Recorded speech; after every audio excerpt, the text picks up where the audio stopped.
Yes, guys. Yes, people. Welcome back to another episode of Transfer Weekly or Daily or whatever. This is probably going to be Transfer Daily at this point anyway. So welcome to another episode of Transfer Daily.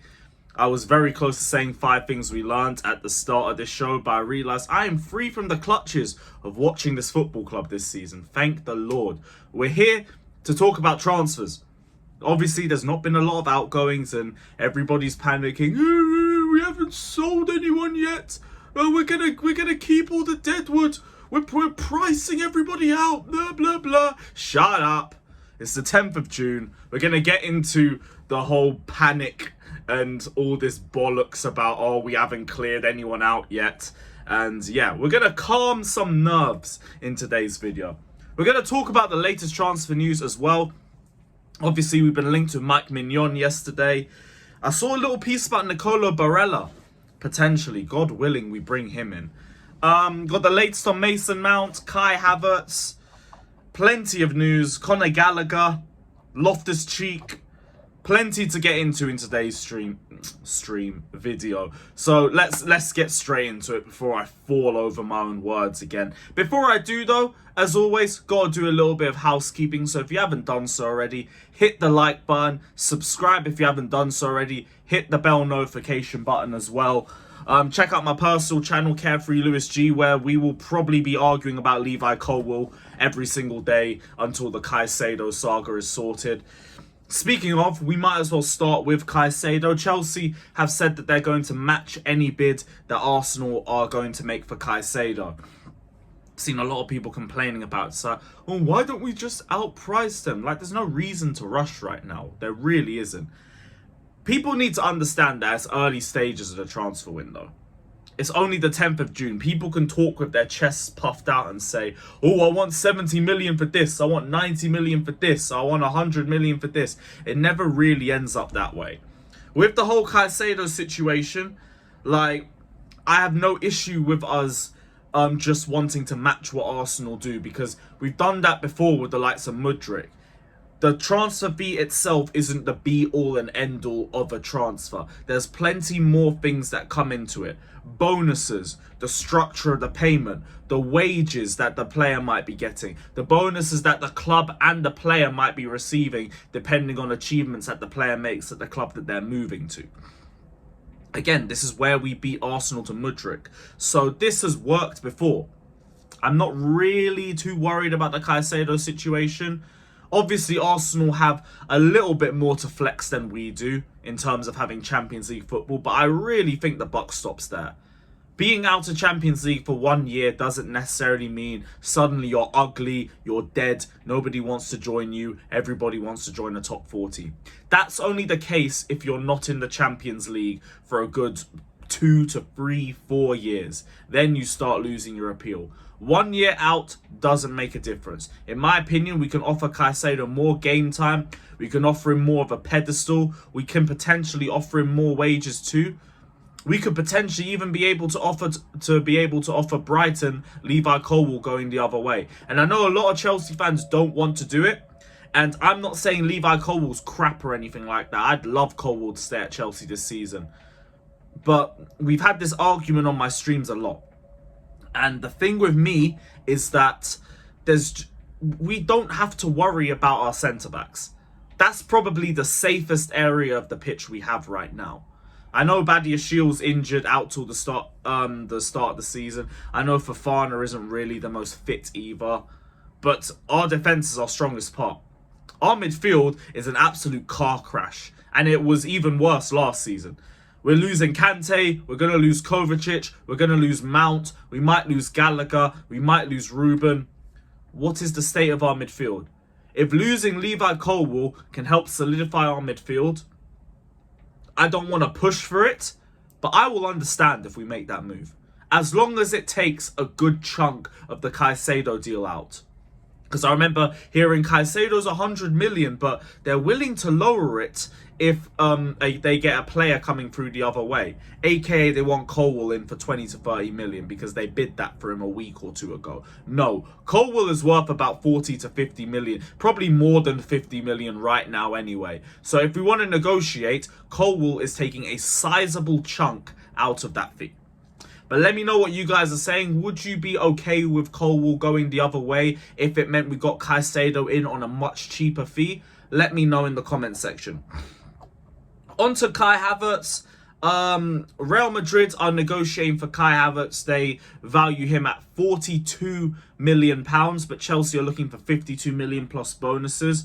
I've seen a few people panic about this, especially when 70 million was initially put on his head. But again, that is 52 million plus bonuses. You gotta read between the lines. Chelsea are not asking for 70 million outright for Havertz. I know Arsenal are linked with him. I know Bayern are potentially linked with him. Madrid are obviously talking to him and have agreed personal terms. Like, it's 52 million plus bonuses. That's what they're asking for. So if you ever hear 70 million, they're chatting shit.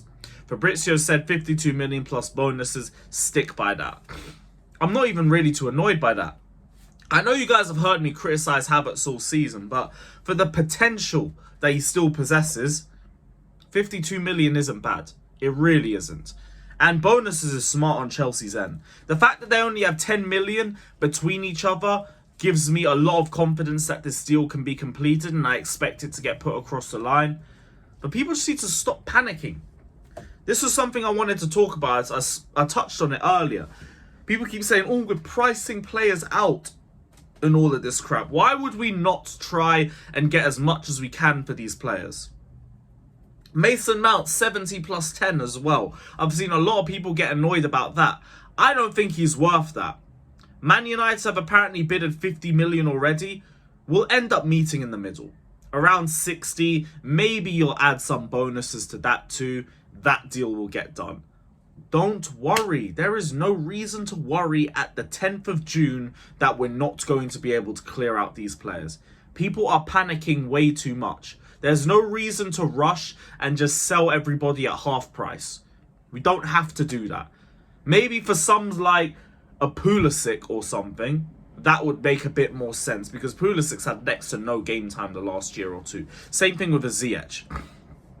Havertz has had a lot of game time. Mount's had a lot of game time. Gallagher's had a lot of game time. We do not need to sell these guys for cut price fees. Do that if we get to mid-July or August and we still haven't sold these players.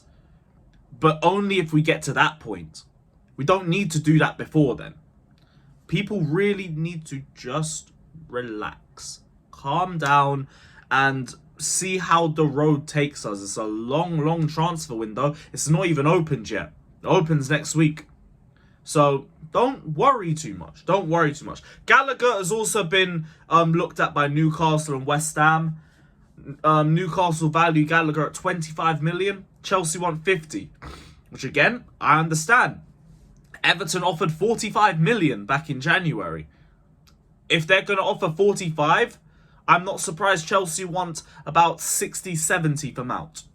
Same thing, well, Havertz 52 million, same crap. They're both as bad as each other, to be honest, so it don't make a difference. I low-key feel like Gallagher might be the one that stays out of the three. Havertz, I feel like Madrid are really going to pursue him, and they're close enough in terms of their valuations. I expect it to get completed. Same thing with Mason Mount. He's not going to sign, so you have to sell him. Gallagher's on about 2-3 years left, so you don't have to rush that one. I think he ends up staying as depth, personally, especially if Ruben ends up leaving. Not too sure what clubs are going to come in for him. AC Milan were interested, but ever since the Maldini sacking, that's been on pause, and now they're looking at his age and they're a bit disinterested. But he's there for 15 million, and he's willing to take a pay cut, so I expect Ruben to leave. On to AC Milan, though, just to touch out, because I was meant to start it with Maignan, but then I went on a tangent on all the other transfers. We are starting work on bringing Maignan to Chelsea. And this is the goalkeeper that I want. Like, we're talking world-class goalkeepers, not slight step-ups like what an Onana or a David Raya would be. Maignan is one of the top 3 goalkeepers in the world. This is the step-up I want. He's got a contract till around 2026. They're trying to give him a 2-year extension. But Maignan is one of the Milan players that aren't happy with Maldini leaving.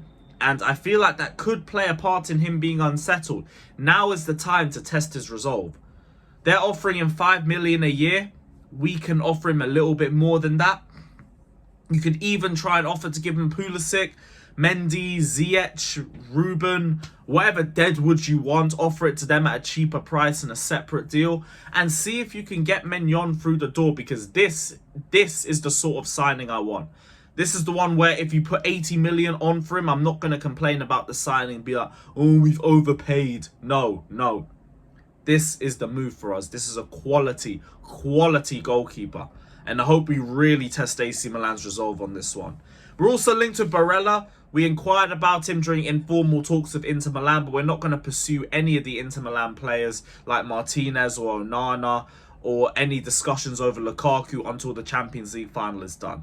But if we can pick up Barella, fuck me, man. Oh, I was trying to go the whole video without swearing, but bro, this, I wanted this guy since Sarri days. Talk about a brilliant ball carrier, complete box-to-box midfielder. This is the guy I want.